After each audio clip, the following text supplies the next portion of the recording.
Halo teman-teman, tahukah kamu apa itu kesehatan reproduksi? Kesehatan reproduksi adalah keadaan sehat secara fisik, mental, dan sosial secara utuh. Tidak semata-mata terbebas dari penyakit atau kecacatan yang berkaitan dengan sistem, fungsi, dan proses reproduksi. Mengapa remaja perlu mengetahui tentang reproduksi?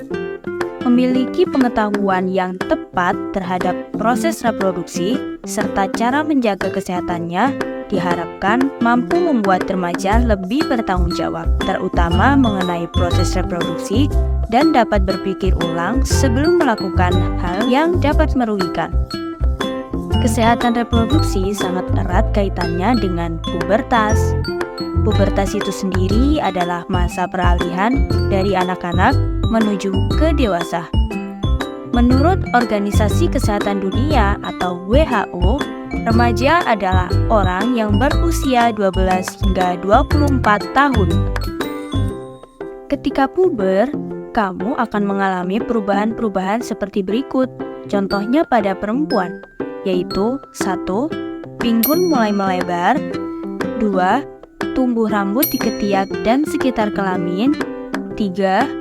Payudara membesar dan putih mulai menonjol. 4. Mengalami menstruasi. Dan yang kelima, timbul jerawat. Menstruasi dan munculnya jerawat merupakan ciri pubertas pada perempuan yang paling khas. Waktu menstruasi bisa bervariasi, namun kebanyakan anak perempuan mendapatkan menstruasi pertama mereka dalam waktu 2-3 tahun setelah perkembangan kuncup payudara atau rata-rata sekitar usia 12 tahun. Namun, ada juga beberapa remaja perempuan yang mengalami pubertas dini dan mengalami menstruasi pada usia 8 tahun. Haid atau menstruasi pertama kali disebut dengan menarche. Menarche merupakan peristiwa yang sangat penting. Mengapa penting? Karena mulai saat itu, alat reproduksi kalian sudah mulai berfungsi. Artinya, 1 kali saja melakukan hubungan seksual, maka bisa mengakibatkan kehamilan. Di mana kehamilan yang terlalu muda karena belum cukup usia, mental, dan juga fisik dapat mengakibatkan risiko yang sangat berbahaya untuk ibu dan bayinya. Untuk itu, lebih berhati-hati ya jika berkawan dengan lawan jenis. Lamanya menstruasi biasanya berkisar 5-7 hari dan siklusnya berkisar 21 hingga 35 hari. Selama menstruasi, selalu jaga kebersihan vagina ya, dengan cara ganti pembalut bila sudah basah, dan juga minum tablet tambah darah tiap 1 kali sehari selama menstruasi, atau 1 tablet per minggu saat tidak menstruasi. Pada sebagian perempuan, menstruasi disertai rasa nyeri yang disebut dengan nyeri haid atau dysmenorrhea.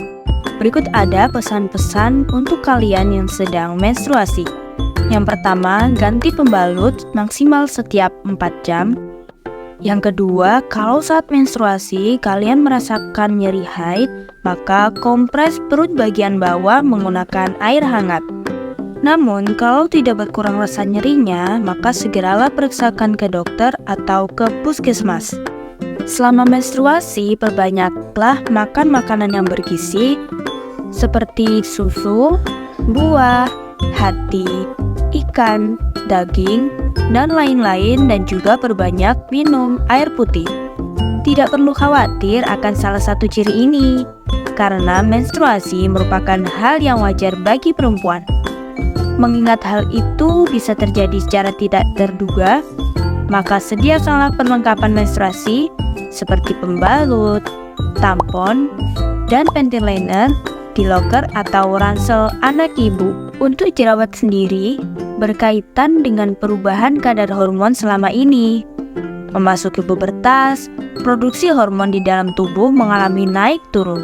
Hormon yang tidak stabil inilah yang kemudian merangsang kelenjar sebaceus atau kelenjar minyak pada pori-pori di kulit secara berlebih. Selain perubahan fisik, remaja perempuan juga akan mengalami perubahan mental selama pubertas. Perubahan tersebut seperti emosi yang tidak stabil, rasa keingintahuan yang besar, mandiri, mulai mencari jati diri, dan munculnya perasaan tertarik pada lawan jenis. Dari kedua jenis perubahan, baik fisik maupun psikis pada remaja pubertas, itu wajar kok. Penyakit organ reproduksi pada wanita. Yang pertama ada endometriosis. Yang kedua ada sistitis. Yang ketiga ada mioma uteri. Yang keempat ada kanker serviks. Dan yang kelima ada HIV atau AIDS. Seiring dengan perkembangan zaman yang sudah semakin canggih, penggunaan media sosial berkembang dengan sangat pesat dan sangat berpengaruh terhadap kehidupan sehari-hari, apalagi pada remaja yang dimana sedang mencari jati dirinya. Hal ini menjadikan media sosial sebagai kebutuhan pokok atau makanan sehari-hari, karena dirasa terdapat lebih banyak informasi dan juga lebih efektif. Namun, jika kecanggihan pada media sosial tidak digunakan dengan baik, maka akan timbul beberapa hal yang nantinya dapat berpengaruh pada masa depan remaja. Seperti salah satu contohnya yaitu pada tontonan film atau video yang tidak sesuai dengan usianya. Film terhadap remaja bisa membawa ke arah pergaulan bebas seperti narkoba, seks bebas, tawuran antar pelajar, dan gaya hidup seperti selebritis yang kurang bagus untuk ditiru. Dampak tersebut terjadi bukanlah tanpa alasan. Salah satu penyebab timbulnya dampak negatif karena tontonan video atau film pada remaja adalah tidak sesuainya rating usia pada film yang ditonton. Hal tersebut dapat mengacaukan pikiran penonton yang masih belum siap untuk mengonsumsinya. Caroline Fitzpatrick, peneliti dan psikolog dari University Saint Anne, mengatakan bahwa mereka yang terekspos tayangan kekerasan menjadi lebih antisosial dan tertekan secara emosional. Apalagi pada remaja yang sedang mencari jati dirinya. Ini tidak hanya berlaku pada usia remaja saja ya, namun untuk semua kalangan. Untuk itu, orang tua atau pengasuh diharapkan dapat mendampingi atau menghimbau para anak-anaknya untuk melihat tontonan yang lebih sehat dan sesuai dengan rating usianya. Berikut adalah tips and trik remaja sehat. Yang pertama, berbekal informasi tentang kesehatan reproduksi.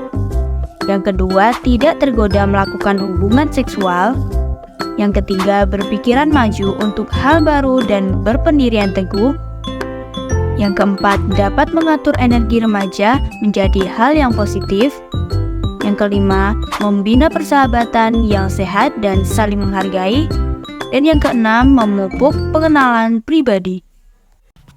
Jangan lupa share video ini ya, semoga bermanfaat.